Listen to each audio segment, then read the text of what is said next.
زینب قتل کیس کے مرکزی ملزم عمران کے اہل خانہ کو کسی بھی ممکنہ عوامی رد عمل سے بچانے کے لیے نامعلوم مقام پر منتقل کر دیا گیا ہے۔ میڈیا رپورٹس کے مطابق زینب قتل کیس میں پکڑے گئے مرکزی ملزم عمران کے گھر پر تالے پڑے ہوئے ہیں، جبکہ پولیس نے ملزم کے اہل خانہ کو نامعلوم مقام پر منتقل کر دیا ہے۔ ملزم کے گھر کے باہر بھی پولیس کی بھاری نفری تعینات کر دی گئی ہے۔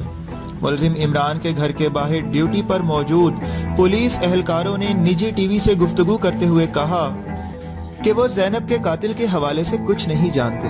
انہیں حکم دیا گیا تھا کہ اس گھر کے پاس پہنچنا ہے اور وہ اپنی ڈیوٹی پر پہنچ گئے ہیں۔ زینب کا قاتل مساجد اور محفلوں میں جا کر یہ کام کرتا تھا۔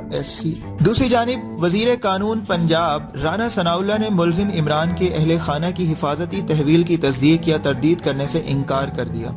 رانا ثناءاللہ کا کہنا ہے کہ ملزم کی گرفتاری کے بعد عوامی رد عمل نہیں ہونا چاہیے، بلکہ اسے قانون کے مطابق سخت سے سخت سزا ملنی چاہیے۔